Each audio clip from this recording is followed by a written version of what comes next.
The brass tag burned against Eliza Rayne's throat like a brand in the unforgiving sun. At 19, with auburn hair matted from weeks on the trail, she stood in the makeshift auction pen formed by circled wagons on the scorched prairie outside Cinder Bluff. The metal bore the number 17, marking her as property to settle her wagon master's gambling debts. "Look at those hands," Vann Mercer, the mine foreman, known as Barbed Wire Bill, said, eyeing her like a rancher inspecting livestock. His thick fingers lifted her chin as if examining a horse's teeth. "Clean, no calluses. She'll do fine serving in the company house." Eliza's stomach churned. 3 days ago, Silas Boone had shackled her wrists and explained his tobacco-stained teeth, grinning, that her parents' wagon fee remained unpaid after they died from trail fever. The debt would transfer to her new owner along with 7 years of labor to work it off. Boone called out to the handful of men gathered in the wavering heat. "Do I hear 50? From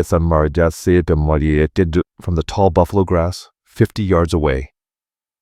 Koda Wolf watched from behind the grass, war paint streaked across his cheekbones.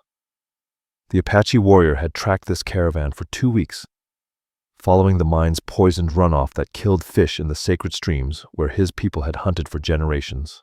At 30, he bore a bullet scar under his ribs from the Battle of Slim Buttes 3 years past, and his Spencer carbine lay wrapped in oiled hide beside him. The eagle feathers in his braided hair, tied with a plain deerskin headband, stirred in the wind that swept across the endless grasslands. His band waited in the creek bed beyond the next rise, but Koda had come alone to witness this latest corruption. The white man's greed knew no boundaries. Vann Mercer raised his hand, his other, holding a leather quart. "I'll test her spirit first."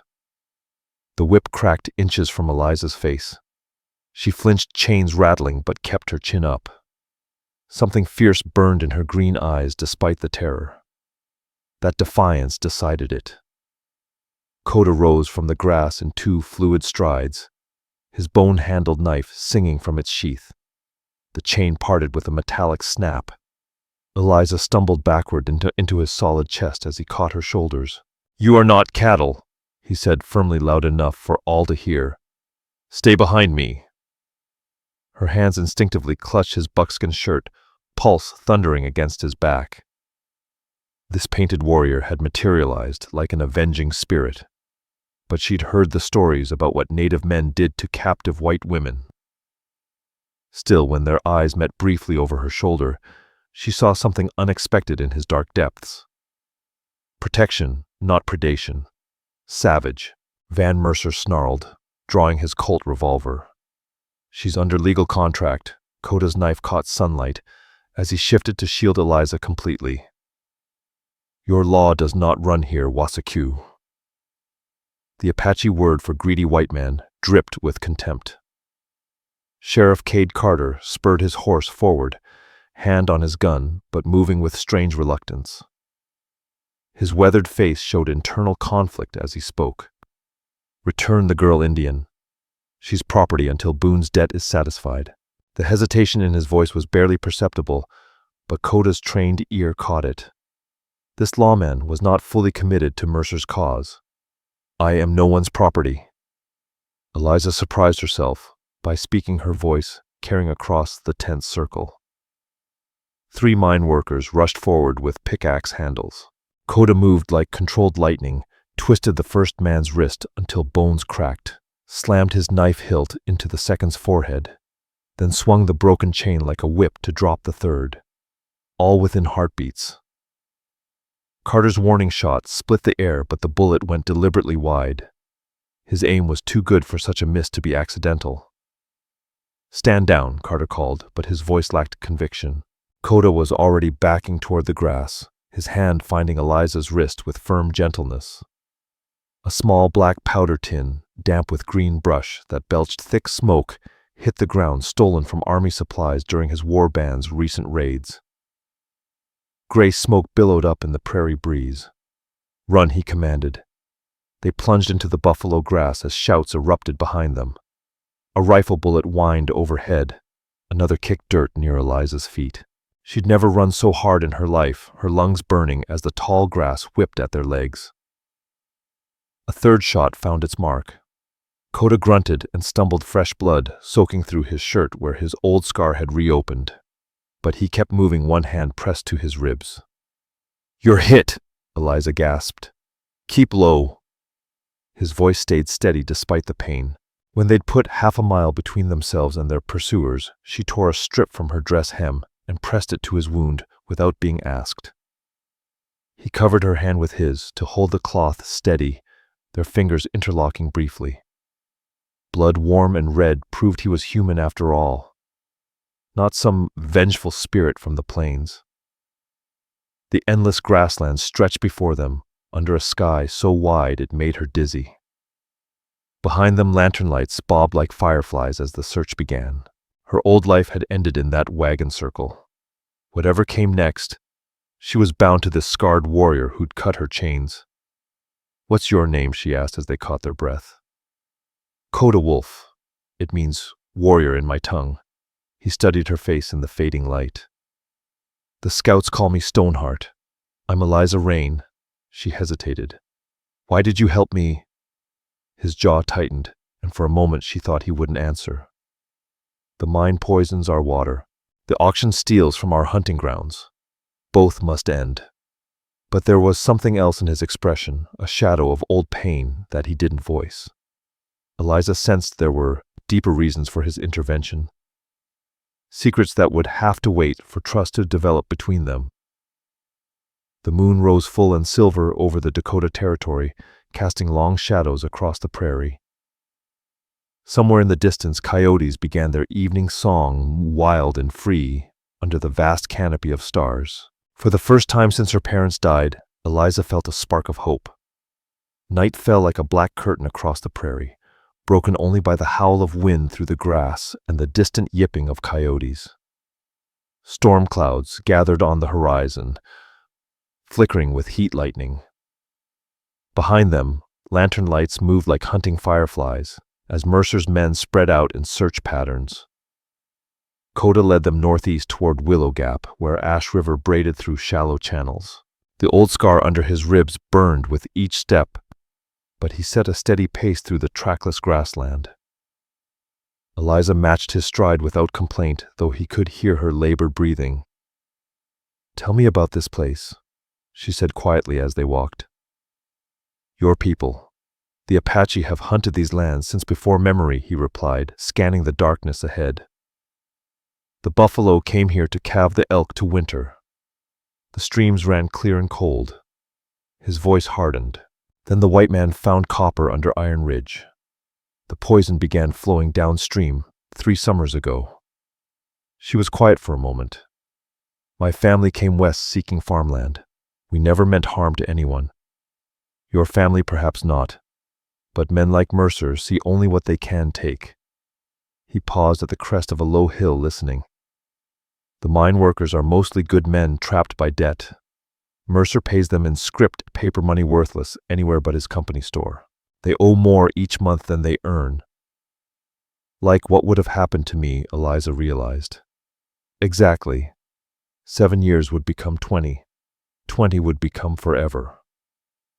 They descended toward the river bottom where cottonwoods and willows grew thick along the water.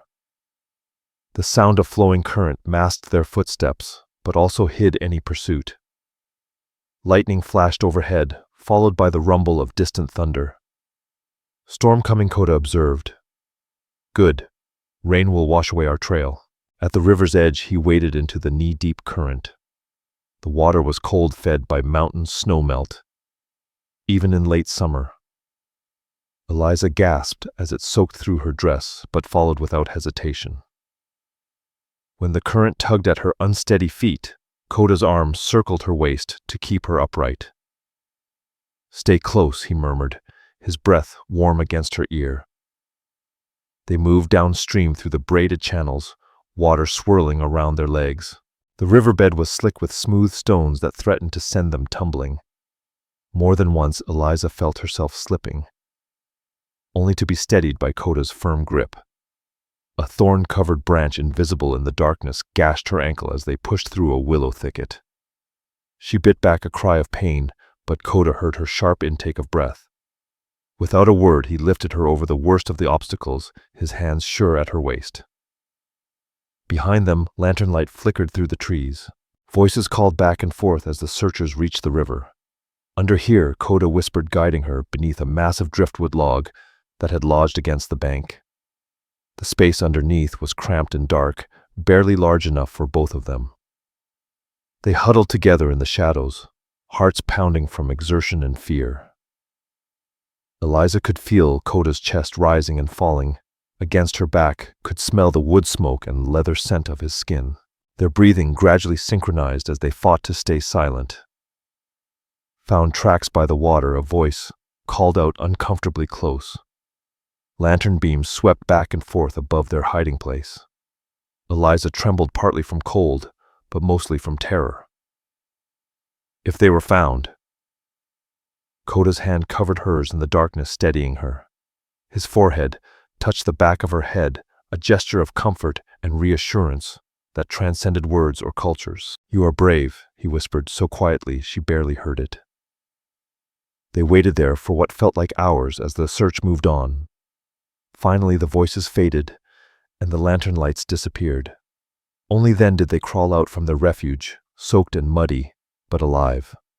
Dawn broke over the eastern hills as Eliza Rayne and Dakota Wolf reached Brody Kane's homestead, a simple sod-walled cabin with a lean-to barn nestled in a shallow valley, shielded from the harsh prairie winds. Smoke curled from the chimney and a thin milk cow grazed in the yard.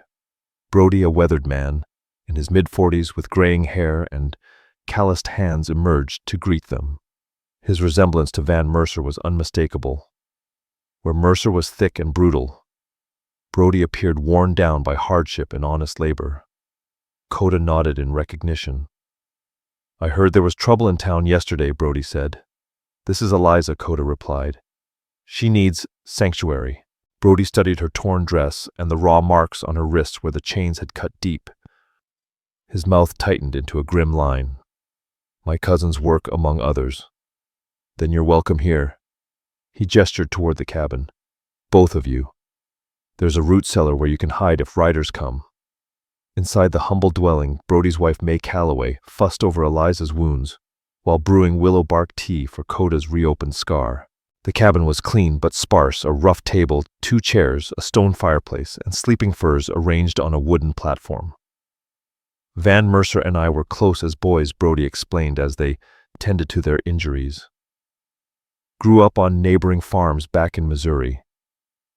But he changed when the war came. Got a taste for giving orders, for having power over other folks. When he wrote asking me to come west and work his mine, I thought."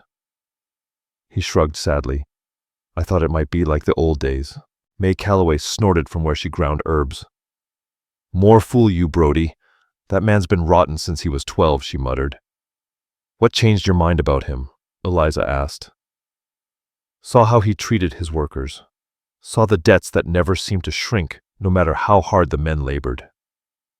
Then I learned about the land schemes, the forged survey markers." Brody's voice grew bitter. "He cheated me out of 40 acres with a fake claim paper, same as he's doing to others.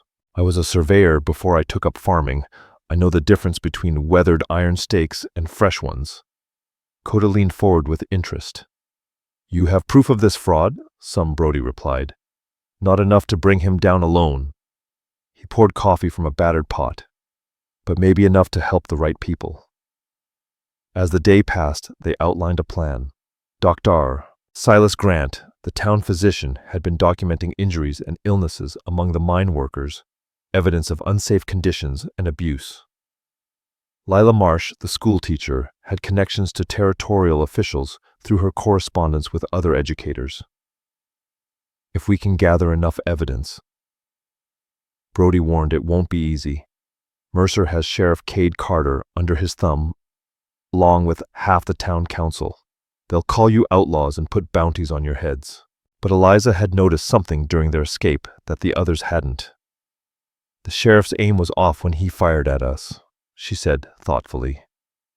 A man doesn't miss that badly by accident, Koda nodded slowly.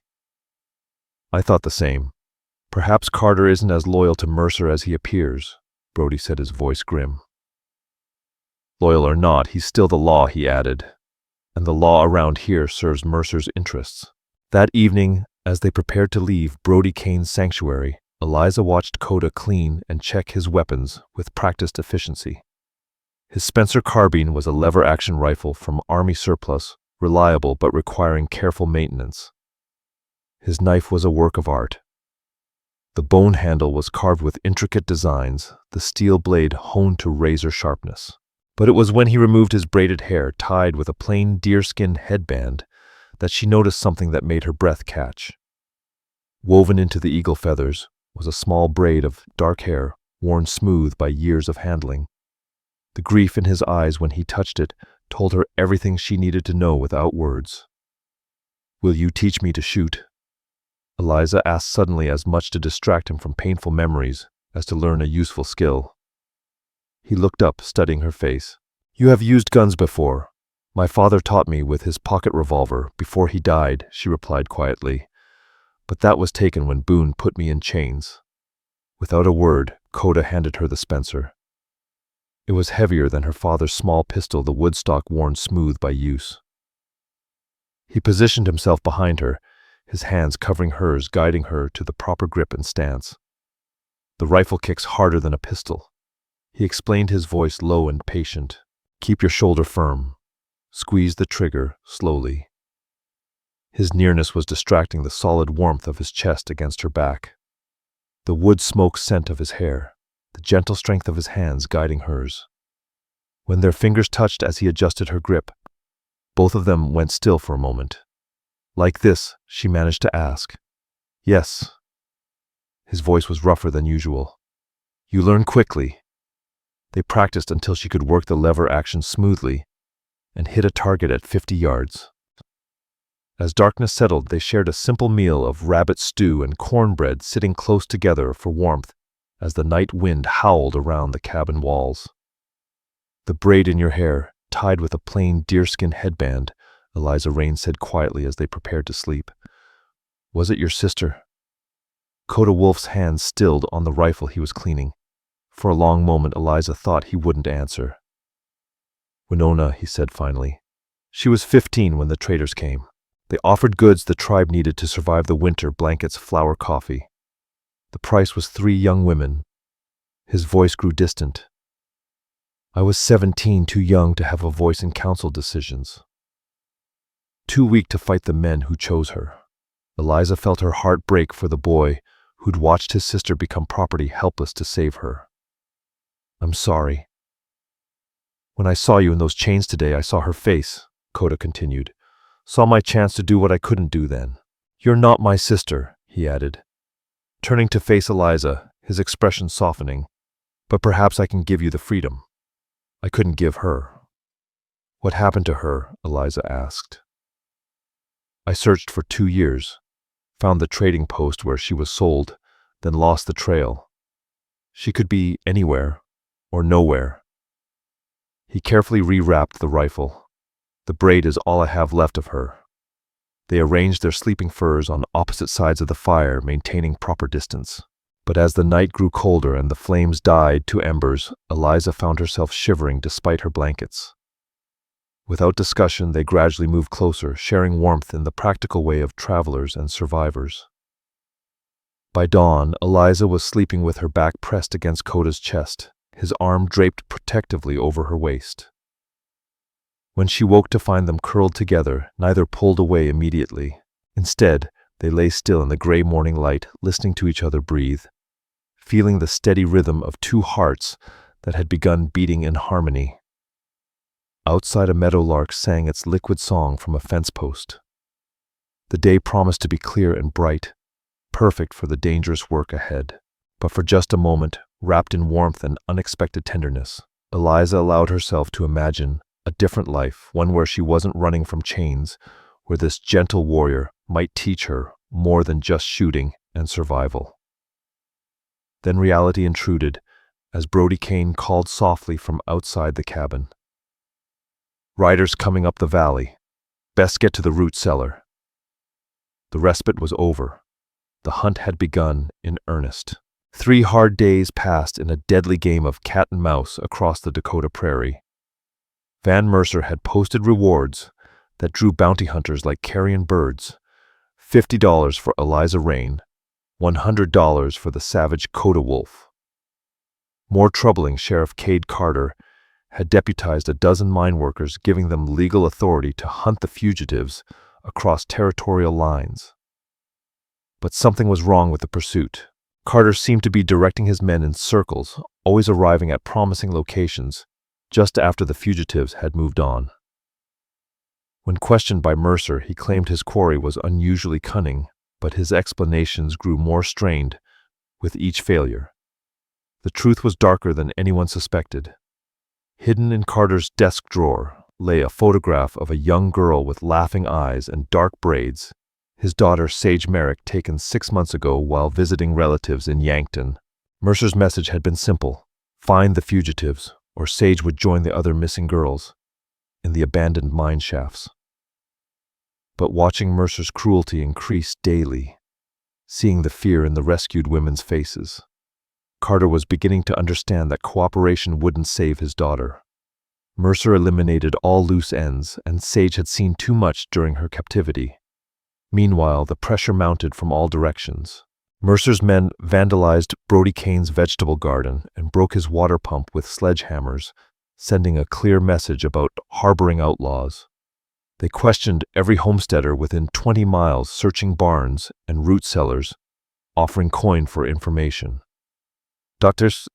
Silas Grant rode out to treat Brody's burned hands officially from a cooking accident, actually from fighting flames, when Mercer's men tried to torch his hay barn.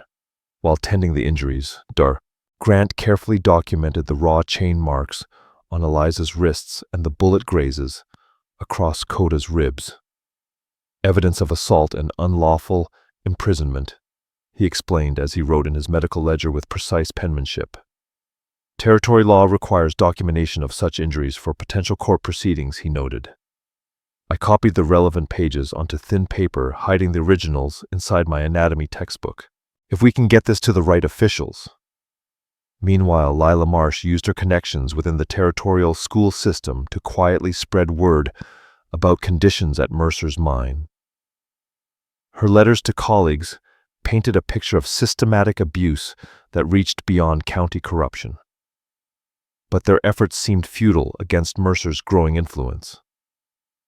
The breakthrough came from an unexpected source. Brody Kane, driven by guilt over his cousin's crimes and his own past betrayal, began investigating the mine's land claims using his surveying knowledge. What he discovered sent shockwaves through their small resistance movement. Look at this, he said, spreading hand-drawn maps across his kitchen table. The mine's expansion claim relies on survey markers I supposedly placed 3 years ago. Problem is, I was farming corn that summer, not surveying. Never set foot on the Iron Ridge until last month. Koda studied the markings with a warrior's trained attention. You're certain these markers are false? Dead certain? Brody Kane asked. Real survey stakes from the 1870s show weathering from winter frost and summer heat. Koda Wolf nodded. These have fresh hammer marks barely 6 months old. He traced the boundary lines with his finger. Vann Mercer has been forging government documents to steal land for a railroad spur. If we can prove fraud, it would void his expansion claims, Eliza Rayne finished. Take away half his power, more than half, Brody Kane added. The territorial government takes land fraud seriously, especially when it involves land taken from the Apache. We need physical evidence. Koda Wolf looked at him gravely. Someone has to get close enough to examine those stakes and document the forgery. That someone will have to be me. His knowledge of the land and his ability to move unseen made him the obvious choice. But the mission would take him deep into Mercer's territory, leaving Eliza vulnerable to capture. I go alone, he said firmly. No. Eliza Rayne's voice was equally firm. If you're caught, they'll kill you before any evidence matters. You need someone who can get word to Dr. Silas Grant and Lila Marsh if things go wrong. It's too dangerous. Everything we're doing is dangerous, Koda Wolf said, his eyes locking with hers. We're partners in this, Eliza. I won't be left behind. The argument stretched long into the night, but Eliza wore him down with logic and determination. By dawn, they were ready. They left Brody Kane's cabin before the sun had risen, moving swiftly through broken country where horses would leave too many tracks. The rough terrain grew steeper as they neared Iron Ridge, where rocky outcroppings and steep ravines would test even experienced climbers. Eliza's dress was completely impractical for the journey, so she borrowed men's clothing from Brody canvas trousers, a cotton shirt, and sturdy boots. The transformation was remarkable.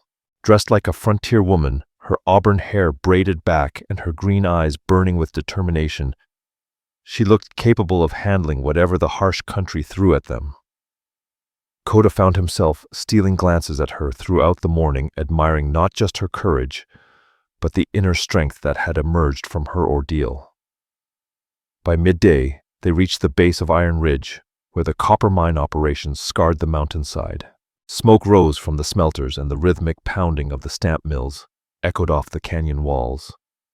A creek that should have run clear was stained red with mining runoff.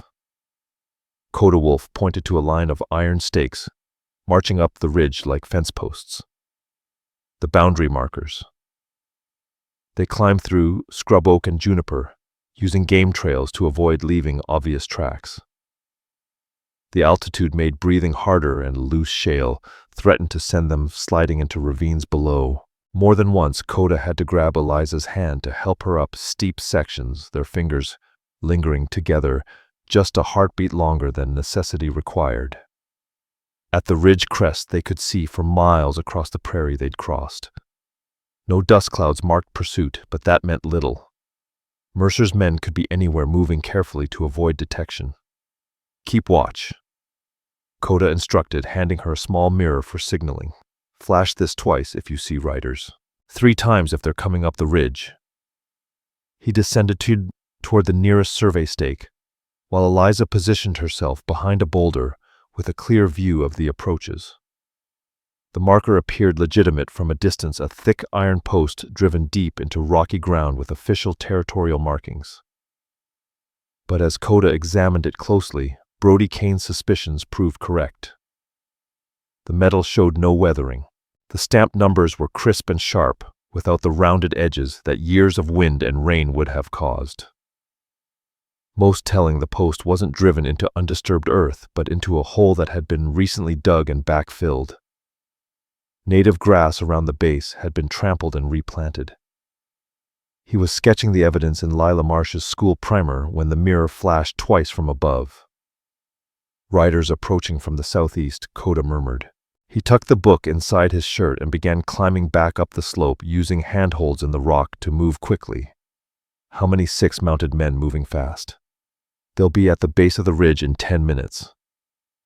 They had a choice: retreat down the back slope and risk being trapped in unfamiliar country, or make a stand among the rocks where they had defensive advantages but no escape route. Koda Wolf chose the middle ground. We go down the north face, he decided. Stay low. Move quiet. If they follow, we'll have the high ground. The descent was treacherous, especially at speed. Loose rocks clattered beneath their feet, and thorny scrub caught at their clothes. Eliza Rayne slipped on wet stone and would have fallen 20 feet if Koda hadn't caught her wrist. His other hand found solid purchase on a crack in the cliff face. For a moment they hung there, suspended above empty air, her weight threatening to pull them both down. Their eyes met, and she saw something beyond concern in his dark depths, something that made her breath catch, despite their desperate situation. I've got you, Koda Wolf said quietly. I know, Eliza Rayne whispered back. He pulled her up to safety, and they continued their careful descent. But the incident had cost them precious time. Behind them, voices echoed off the canyon walls as Mercer's men began climbing the ridge. They reached the bottom just as the first shots rang out above. Rifle bullets sparked off rocks near their heads, the reports echoing like thunder between the canyon walls. Koda Wolf pushed Eliza ahead of him into a narrow wash that offered some protection, his body shielding hers from the gunfire. This way he urged, leading her deeper into the maze of arroyos and rock formations at the ridge's base. They ran through the labyrinth for what felt like hours, the sound of pursuit never far behind. When they finally stopped to catch their breath in a hidden alcove, both were exhausted and bloodied from scrambling over sharp stone. "Did you get what we needed?" Eliza asked between gasps. Koda patted the book inside his shirt. "Enough to prove fraud if we can get it to the right people." "Then it was worth it," Eliza said, looking at him. Sitting in the shadows, clothes torn, face streaked with dust and sweat, but her chin still raised defiantly. Something shifted in Koda's expression, a wall crumbling that he'd kept carefully in place since his sister's loss. "You could have fallen," he said roughly. "I could have lost you, but you didn't." Eliza reached out to touch the concern lines around his eyes. "We're both here. We're both alive." Koda whispered her name like a prayer. Before either of them could think better of it, his lips were on hers. The kiss was fierce and desperate, tasting of dust, danger, and something deeper than either was ready to acknowledge. When they broke apart, both were breathing hard. "I should not have," Koda began. "Don't." Eliza pressed her fingers to his lips. "Don't apologize for that." They stared at each other in the dimness, the weight of unspoken words hanging between them. Then reality intruded, as shouts echoed from the canyon above. "The hunters have found our trail." "We should go," Koda said, though he made no move to pull away from her. "Yes," Eliza agreed, though her hands still rested on his chest, feeling the steady thrum of his heartbeat. They separated reluctantly and prepared to continue their flight. But something fundamental had changed between them in that hidden alcove. What had begun as an alliance of necessity was becoming something far more dangerous and far more worth fighting for. The hunt was closing in from all directions now. Mercer's rewards had attracted every desperate man within 100 miles, and territorial officials in Yankton were asking uncomfortable questions about the missing settler girl and the Apache uprising reported from Cinder Bluff. But their evidence gathering had borne fruit in unexpected ways. The territorial telegraph operator, a young man named Jonah Griggs, had taken notice of the increased message traffic between Cinder Bluff and the capital. The reply came only after a long night. Relay stations were slow and the lines fickle in the bad wind. When he learned that his own brother had died in Mercer's mine the previous winter, officially from pneumonia, Jonah suspected unsafe working conditions. He began quietly monitoring communications. What he discovered was damning. Mercer was sending coded messages about cleaning up loose ends and permanent solutions to the Indian problem. More disturbing were the references to special cargo being moved to secure storage in the old workings. Jonah shared this intelligence with Dr. Silas Grant during a seemingly routine medical visit, and the doctor passed it along through carefully arranged meetings. The net was tightening, but they weren't the only ones feeling the pressure. "We have maybe 2 days before they make their final move," Dr. Silas Grant warned during a clandestine gathering in his clinic after hours. "Mercer's talking about bringing in territorial militia. Once that happens, anyone helping you becomes enemy combatants." Eliza studied the faces around the small room. Dr. Silas Grant with his graying whiskers and kind eyes, Lila Marsh with her schoolteacher's determination, and Brody Kane with his weather-beaten features marked by guilt and resolve. These people were risking everything for 2 strangers, asking nothing in return except the chance to do what was right. "You've done enough," Eliza said quietly. "All of you. Koda and I can disappear into the Badlands, find sanctuary with his people, until this blows over." No, Koda Wolf's voice was firm. "Running solves nothing. Mercer will continue poisoning the water, selling women like cattle, stealing land through fraud. Others will suffer what you've suffered."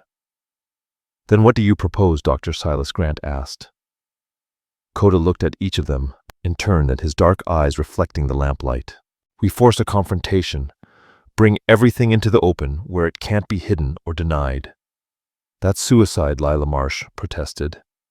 Mercer has 30 armed men, the sheriff's backing and territorial authority. We have 5 people and a handful of documents. Sometimes that's enough, Eliza Rayne said unexpectedly. Sometimes the truth is stronger than guns. She was thinking of the stories her father had told about David facing Goliath, about small acts of courage that changed the course of history. But she was also thinking of the other girls trapped in Mercer's operation, enduring what she had barely escaped. There's something else, Dr. Silas Grant said quietly. Jonah Griggs mentioned telegraph messages about missing women, indentured servants who supposedly died in accidents. The reply came only after a long night. Relay stations were slow and the lines fickle in the bad wind. But there's no medical record of their deaths. No burial permits, Dr. Grant continued. I think Mercer's been eliminating witnesses. The room fell silent as the implications sank in. Murder was a capital crime even on the frontier. If they could prove Mercer had killed those women to cover his tracks, where would he hide the bodies? Eliza asked, her voice barely above a whisper. Old mine shafts, Brody Kane suggested grimly. Plenty of them in the hills around Iron Ridge. Some go down hundreds of feet. Koda Wolf nodded slowly. Find the bodies. Find the proof. But it means going back to the most dangerous place in the territory. I'll go with you, Eliza said immediately. Absolutely not. You need someone who can identify the women, she said, meeting his gaze. I saw them at the auction, heard their names. Esther Whitmore and Miriam Cross. Her jaw set stubbornly. Besides, you said we were partners. The argument that followed was intense but brief. In the end, practical necessity won out over protective instincts. They would need all their combined skills to infiltrate Mercer's stronghold and return with the evidence. As they prepared to leave Dr. Silas Grant's clinic, Eliza caught Koda's arm. Why aren't you telling me? She asked. He was quiet for a long moment, studying her face in the lamplight. My war band is camped 20 miles north of here. If this goes wrong, if we're captured or killed, they'll retaliate. Not just against Mercer, but against the whole territory. How many warriors? Eliza asked. 37. Young men who lost family in the relocations, who've been looking for reasons to fight back.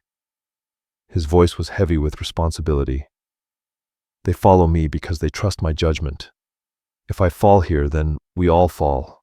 Eliza reached up to touch his face, her fingers tracing the war paint streaks that had faded during their days of flight. We succeed or we die trying, but we don't abandon those girls. Something flickered in his dark eyes, surprised at her determination, but also something deeper that made her pulse quicken. You have the heart of a warrior, Eliza Rayne, Koda Wolf murmured. I learned from the best, she replied softly. They left Cinder Bluff before dawn, riding horses that Brody Kane had acquired through discreet trades with neighboring farmers. The mounts weren't much, an aging mare for Eliza and a sturdy gelding for Koda, but they would serve for the hard journey ahead. The landscape they crossed was harsh and unforgiving. All red rock canyons and alkali flats where nothing grew except sagebrush and prickly pear cactus. Heat shimmers danced on the horizon and the sun beat down mercilessly from a cloudless sky. By evening they reached the outskirts of Mercer's domain, camping in a hidden arroyo where a trickle of water seeped, keeping a few cottonwoods alive. As darkness fell, they could see the glow of the mine's operations in the distance, forge fires and lanterns marking the location of Mercer's industrial empire built on stolen land and human misery. Tomorrow we end this, Koda Wolf said as they shared a cold supper of jerky and hardtack. Tomorrow we end this, Eliza agreed. But as she settled into her blankets for what might be their last night together, she couldn't shake the feeling that the worst was yet to come. In the distance, a night owl called its lonesome song to the indifferent stars. Somewhere in those mountains, evil men were planning further cruelties, and somewhere among the abandoned mine shafts, The bodies of murdered women waited for justice. Sleep came fitfully, full of dreams about chains, darkness, and the sound of crying that echoed from deep underground places where the sun never shone. The assault on Mercer's stronghold began at dawn with a carefully orchestrated deception. Brody Kane, dressed in his best clothes and carrying a leather satchel full of surveying equipment, rode boldly up to the mine's main gate. The guards recognized him immediately, Mercer's disgraced cousin, come to cause more trouble. "I'm here to file a formal land dispute," he announced to the armed men, blocking his path. "Territorial law requires me to examine the boundary markers in question and present evidence to the county recorder." "You ain't welcome here," Brody growled the lead guard, a thick-necked brute named Carver. "Boss's orders." Then the boss can explain to the territorial government why he's interfering with official surveying business. Brody held up an impressive-looking document with official seals. "This here's a court order. You boys want to be charged with contempt, Sheriff Cade Carter," barked his voice, cutting through the chaos. The commotion drew more men, including Sheriff Carter himself. While they argued over jurisdiction and legal technicalities, Koda Wolf and Eliza Rayne approached the mine from the rear, using abandoned shafts and equipment sheds for cover. The search for evidence proved more difficult than expected. The old workings honeycombed the mountainside like a maze, many of them partially collapsed or flooded with seepage. They checked shaft after shaft, finding nothing but rust and decay. It was Eliza Rayne who noticed the smell. "There," she whispered, pointing to a timber-framed opening that looked newer than the others. "Something's wrong with that one." The odor was faint but unmistakable, the sweet, sickly scent of decomposition. Koda Wolf tested the air current and nodded grimly. "Stay back. Let me check first." He descended the wooden ladder into the darkness, returning minutes later with confirmation of their worst fears. And something else, a small leather-bound book clutched in his hand. "Two bodies, young women, badly decomposed. They've been there for months," he said, holding up the book. "But one of them kept a diary." Eliza Rayne's hand flew to her mouth. "Esther Whitmore and Miriam Cross. Can't tell for certain. But one was wearing a dress similar to what you described, blue calico with white buttons." He opened the diary to a page marked with a pressed flower. "Listen to this, RP. Says we know too much about the letters he sends to the capital. Says someone named BC in the territorial office helps him with the Indian problems, going to move us to the deep workings tomorrow. I'm scared." "BC." Eliza breathed. "Someone in the territorial government is helping Mercer. More than helping," Koda Wolf added. "According to this, they've been planning to eliminate all the indentured women to cover their tracks."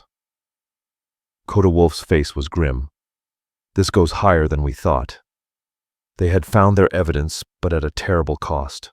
Those girls had suffered and died alone in the darkness, murdered to protect not just Mercer's schemes, but a wider conspiracy reaching into the territorial government itself."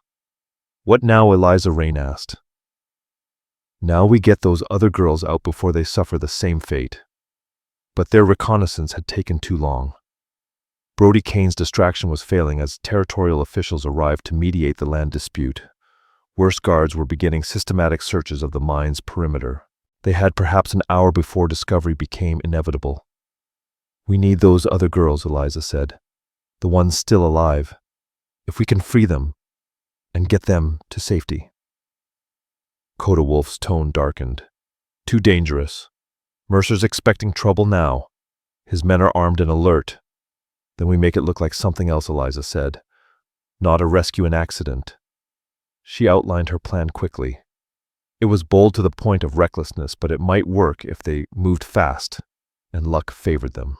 Koda Wolf listened with growing admiration for her tactical thinking. "You're certain about this?" he asked when she finished. "Those girls are going to die down there, just like Esther and Miriam." "They're our only chance," she replied firmly. Koda Wolf nodded slowly. "Then we do it your way." The mine's powder magazine was located in a reinforced stone building near the main shaft, heavily guarded but predictably so. While Eliza created a diversion by setting fire to a hay barn on the opposite side of the compound, Koda Wolf slipped past the guards and into the explosive storage. Black powder was dangerous stuff, unstable and unpredictable, but it was also the key to their plan. He carefully removed 3 small kegs, along with coils of fuse cord and blasting caps, enough explosive to collapse a tunnel or blow out a mine shaft without bringing down the entire mountain. Meanwhile, Eliza Rayne had located the workers' barracks where the indentured women were housed. 2 guards watched the building, but they were more interested in the fire burning nearby than in their supposedly secure prisoners.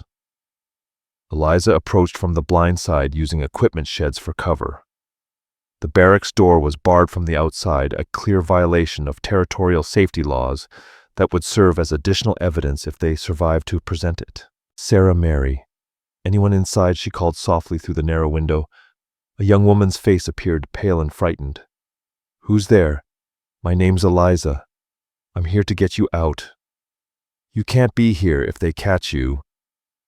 They won't, Eliza said confidently, but I need you to trust me. How many girls are inside? 4 of us. But the door's locked and barred. Stand away from the north wall, Eliza instructed. There's going to be an explosion. The powder charge was small but precisely placed. When it detonated, it blew a man-sized hole in the barracks wall without triggering a general collapse. Smoke and dust billowed out as Eliza helped the women climb through the gap. They were a pitiful sight, thin from inadequate food, bruised from rough treatment, wearing the same tattered dresses they'd been sold in months earlier. But their eyes blazed with desperate hope as they realized rescue had finally come.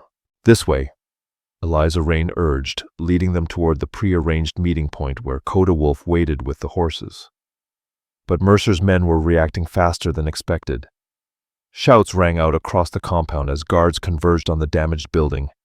Rifle shots cracked in the distance, echoing off the canyon walls like thunder. Run, Koda Wolf called as he saw them coming. Don't stop for anything. The 5 women sprinted across open ground toward the arroyos and rock formations that offered concealment. Behind them, angry voices were organizing pursuit. Dogs began barking as handlers released tracking hounds into the fading daylight. They reached the horses just as the first pursuers crested the ridge. Koda Wolf's Spencer cracked twice, dropping 2 men and sending the others diving for cover. But there were too many of them, and more arriving every minute. Take the girls and go, Koda told Eliza Rayne as he reloaded. I'll hold them off. We go together or not at all. This isn't the time for heroics. Exactly my point. Eliza grabbed his arm, pulling him toward his horse. Mount up, warrior. We're leaving. The chase that followed was a nightmare of pounding hooves and whistling bullets. Mercer's men pursued on fresh horses, while Koda's group rode tired mounts carrying double loads. Only the approaching darkness and Koda's knowledge of the terrain kept them ahead of capture. They followed game trails through broken country where pursuit would be difficult, but the pace was punishing. One of the rescued women, weakened by months of poor treatment, began to slip from her shared saddle. Eliza caught her just in time, holding her steady, while their horse negotiated a steep descent. What's your name? Eliza asked the girl. Sarah. Sarah Fleming. I was sold 6 months ago to pay my stepfather's whiskey debts. You're free now, Sarah. Hold on tight. We're going to make it. But disaster struck without warning. A rifle bullet fired from long range by one of Mercer's best marksmen caught Sarah in the shoulder. She screamed and would have fallen if not for Eliza's desperate grip. She's hit, Eliza cried out, blood soaked through Sarah's dress. As she slumped forward, semi-conscious from pain and shock behind them, Vann Mercer himself had joined the chase. His face twisted with rage at seeing his property escape. There, Koda Wolf pointed toward a narrow canyon that cut between 2 mesas. We can lose them and the rocks tend her wound. They plunged into the canyon just as the sun disappeared behind the western rim. In the growing twilight, the pursuit became a deadly game of hide-and-seek among the stone formations. Koda led them through passages so narrow the horses' flanks scraped against the walls, up switchback trails that would challenge mountain goats. But they couldn't outrun their pursuers forever. The canyon had only one exit, and Mercer's men were smart enough to split their forces, some following directly, others riding to block the far end. "We're trapped," one of the rescued women whispered, as they took shelter in a hidden alcove. "No," Eliza Rayne said firmly, studying the canyon walls above them. "We're positioned." She'd been thinking about this possibility during their desperate flight, remembering stories her father had told about ancient fortresses built in places that could be defended by small numbers against larger forces. The canyon's geology was perfect for what she had in mind. "You have a plan?" Koda Wolf asked as he tried to stop Sarah's bleeding with strips torn from his shirt. "I have the beginning of one, but it requires those explosives." Koda Wolf's brows furrowed as she explained her idea. The others listened with growing amazement. It was audacious to the point of madness, requiring precise coordination and split-second timing. But it just might work if everything went perfectly. "And if it doesn't work?" Sarah asked weakly. "Then we die fighting, instead of running." Eliza Rayne replied, her voice steady. "I can live with that choice." They spent the remaining daylight preparing for the battle to come. Koda Wolf scouted the canyon's defenses, identifying key positions and weak points in the rock walls. Eliza tended Sarah's wound while teaching the other women basic marksmanship with captured pistols. As night fell, Mercer's voice echoed off the canyon walls. "I know you're in there. Come out peaceful, and I might let some of you live." The response came from above, where Eliza had positioned herself with Koda Wolf's Spencer rifle. "The only one coming out of this canyon will be Justice Mr. Mercer," she called down, "along with the evidence of your murders." Mercer's face went purple with rage. "You sanctimonious little witch! I'll see you hanged for theft and conspiracy. Will you explain to these men why you murdered Esther Whitmore and Miriam Cross?" Eliza Rayne shot back. "Tell them about the diary we found with their bodies." A murmur ran through Mercer's men. They'd been told they were chasing escaped indentured servants and a renegade Indian. Murder was a different matter entirely. "I don't know what you're talking about," Mercer snarled, but his voice lacked conviction. "Don't you?" Vann Mercer sneered.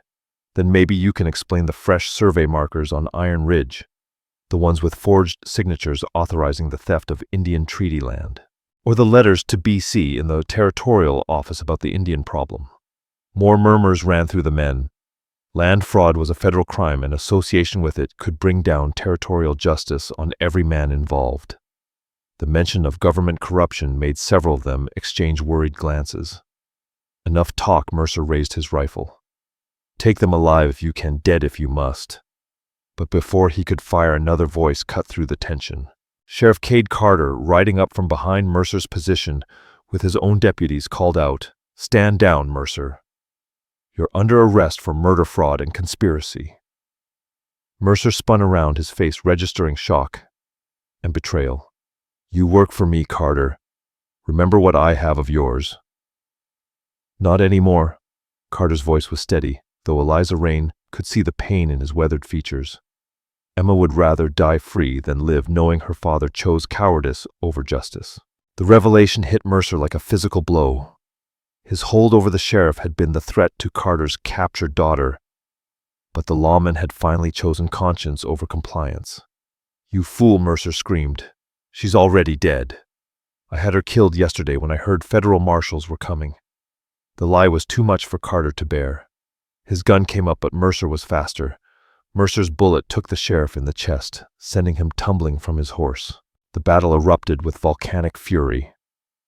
Eliza Rayne's first shot hit Mercer in the shoulder, spinning him around and dropping his rifle. Koda Wolf emerged from concealment among the rocks. His Spencer cracked steadily as he picked off Mercer's men with deadly precision. But the rescued women weren't helpless observers.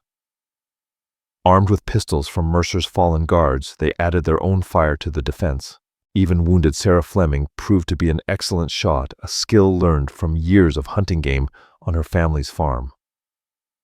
The canyon became a cauldron of smoke and flame as bullets ricocheted off stone walls. Mercer's men found themselves caught in crossfire from multiple directions, unable to advance or retreat without exposing themselves to deadly accurate shooting. "Kill the Indian first," Mercer screamed, clutching his wounded shoulder. He's the one holding them together.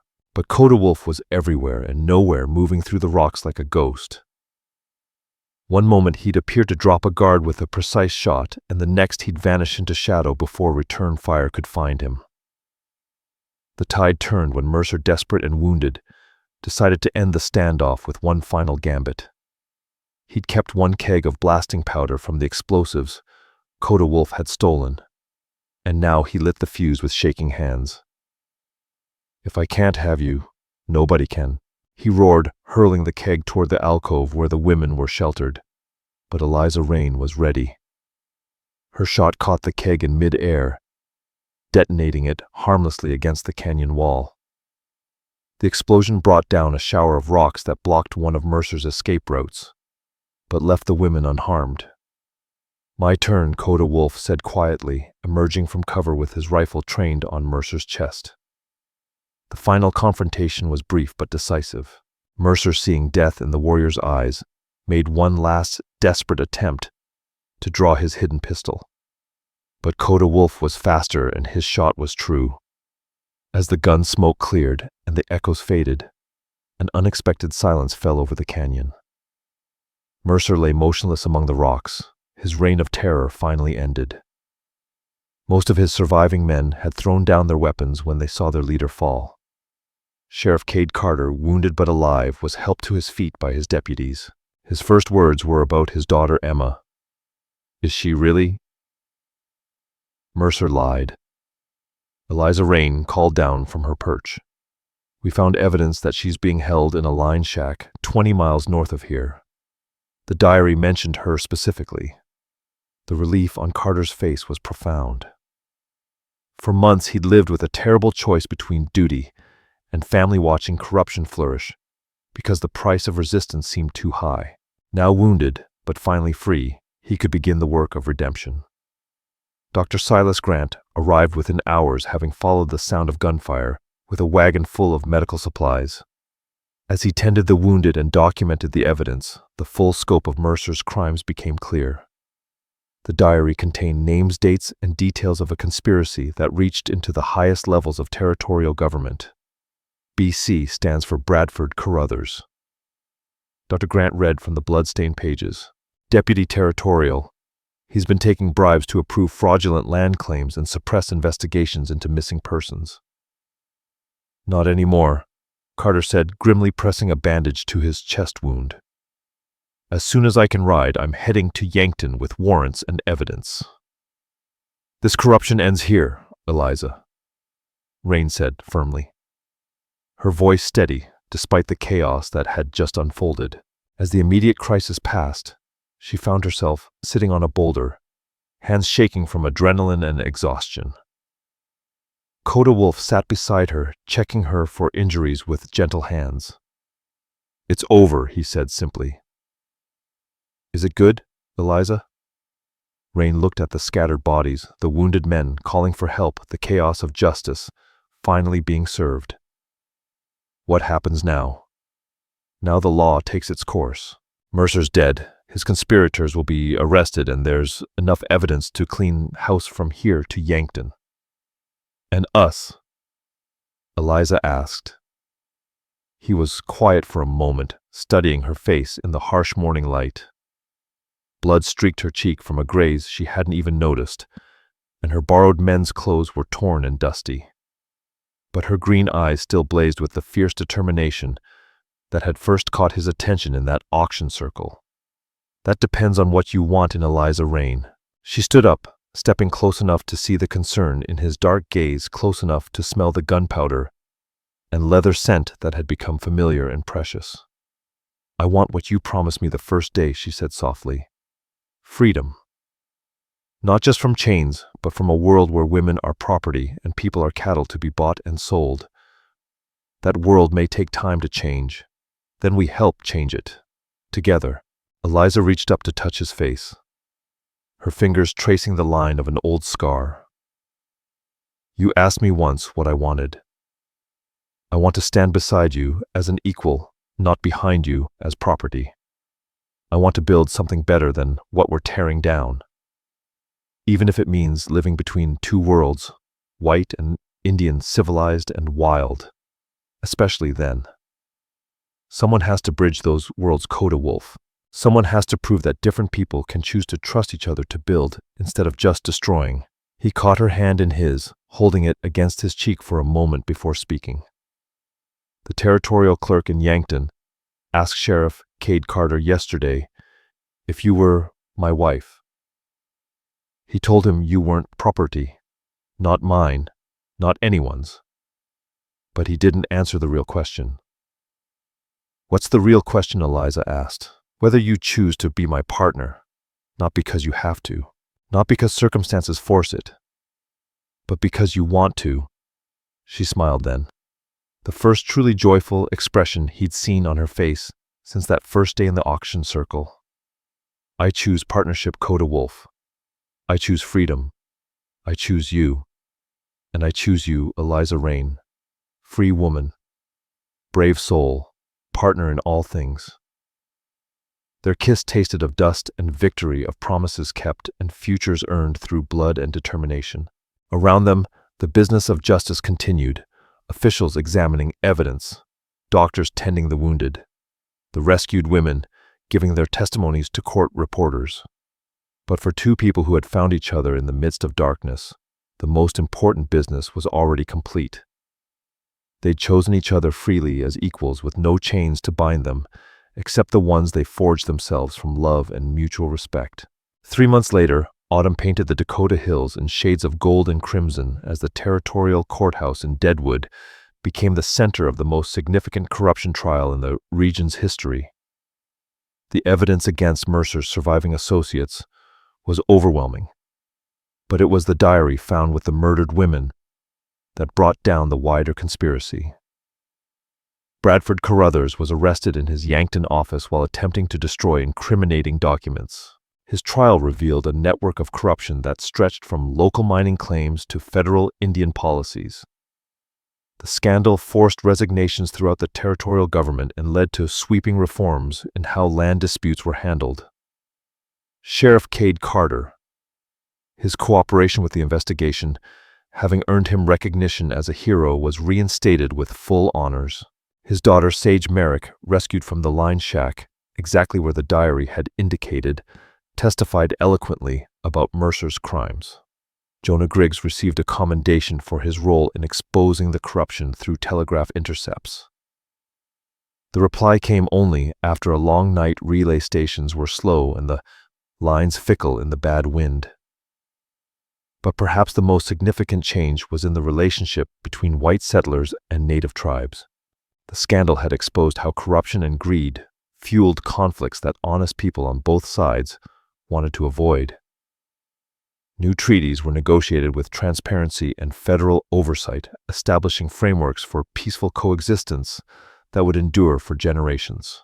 On a crisp October morning, with frost sparkling on the prairie grass and the air sharp with the promise of winter, Koda Wolf and Eliza Rayne stood before a territorial judge justice of the peace authorized to perform legal marriages. The ceremony was simple but meaningful, held at the site of their first kiss in the hidden alcove where they discovered their feelings for each other. The ceremonial war bonnet appeared only for the rite. In action, Koda Wolf wore a band and deerskin shirt. Witnesses included all their allies from the struggle: Brody Kane with his hands healed and his farm rebuilt, Dr. Silas Grant with his medical bag never far away, Lila Marsh with wildflowers picked from the schoolyard, Jonah Griggs with telegraph keys jingling in his pocket like bells. Sheriff Cade Carter attended with his daughter Sage Merrick, both bearing scars but both free. Members of Koda Wolf's band attended in informal dress, their presence marking the historical significance of a union between worlds that had been at war. Several of the rescued women came as well. "Do you, Koda Wolf, take Eliza Rayne as your partner in marriage, promising to stand with her as an equal in all things?" the administrator asked. "I do," Koda replied in clear English, then repeated the vow in Apache for his people to understand. "Do you, Eliza Rayne, take Koda Wolf as your partner in marriage, promising to stand with him as an equal in all things?" "I do," she answered, her voice carrying across the gathering. Such symbols held no meaning for people who had learned that true bonds couldn't be forged from metal. Instead, they exchanged practical gifts that represented their partnership. Koda gave her a deed to land. They would farm together. She gave him a rifle to hunt game for their table. Equal contributors to a shared life built on choice rather than compulsion. As they kissed to seal their vows, the autumn wind rustled through the grasslands like approving applause. Above them, a red-tailed hawk circled lazily in the crystalline air, riding thermals toward whatever horizons called to its wild spirit. The wedding feast was held at Brody Kane's rebuilt homestead, featuring traditional foods from both cultures, roasted venison and buffalo alongside cornbread and apple preserves. Stories were shared in multiple languages with translators helping everyone understand the heroic tale that had brought them all together. As evening approached and guests began departing for their various homes, Koda Wolf and Eliza Rayne found themselves alone on the porch, watching the first stars emerge in the vast Dakota sky. "Any regrets?" he asked, his arm around her shoulders as she leaned against his chest. "Only one," she replied thoughtfully. His body tensed slightly. "I regret that it took chains, corruption, and near death to bring us together. I regret all the suffering that had to happen before justice could prevail." She turned in his arms to face him. "But I don't regret a single choice we made along the way. Not the risks, not the fights, not the decision to trust each other when trust seemed impossible. Even when I kidnapped you from that auction, especially then. You didn't kidnap me, Koda Wolf. You liberated me. There's a difference between taking someone's freedom and giving it back to them." They sat in comfortable silence for a while, listening to the night sounds of the prairie, the wind through the grass, the distant call of owls, the soft lowing of cattle in nearby pastures. It was a peaceful sound, the sound of a land where people were building lives instead of just surviving them.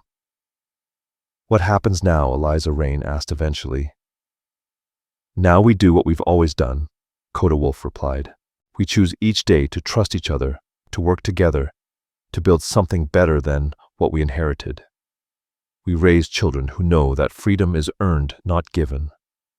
We help others who face the kinds of chains we broke. We prove that different worlds can become one world when people choose love over fear."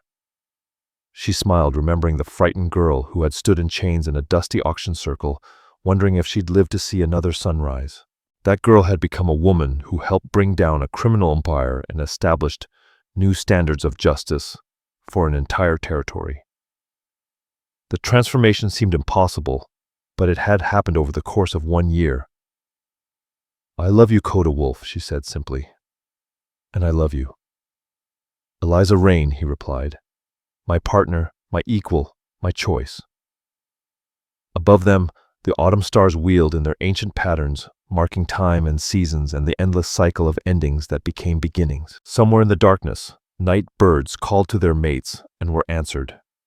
Tomorrow would bring new challenges, building a farm, establishing a community, and continuing the work of healing a scarred land. But tonight was for gratitude for the miracle of two people who had found each other across the divide of different worlds and chosen to build a bridge made of trust and love. As they rose to go inside their new home, Eliza Rayne looked back once across the moonlit prairie. In the distance, barely visible, stood the spot where she had first been sold like cattle. But that place held no power over her now. She had broken those chains forever, not just for herself, but for others who would never have to endure what she had. The brass tag that had once marked her as property lay buried somewhere in the grassland, rusted and forgotten. But the freedom it had tried to deny lived on in every breath she drew and every choice she made, and every morning she woke up beside him.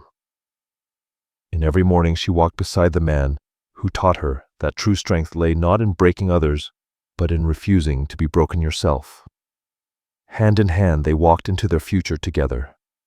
Two people who had proven that love freely chosen was stronger than any chain that justice delayed was not justice denied, and that sometimes the best way to change the world was simply to refuse to accept it as it was. In the Dakota Territory, as autumn deepened toward winter, the work of building a better tomorrow continued. And at its heart stood a partnership forged in struggle, tempered by hardship and perfected by the simple radical act of choosing each other freely as equals in a world that had tried to make them anything but. All stories are created for entertainment purposes and may include fictional elements or dramatized interpretations inspired by historical settings.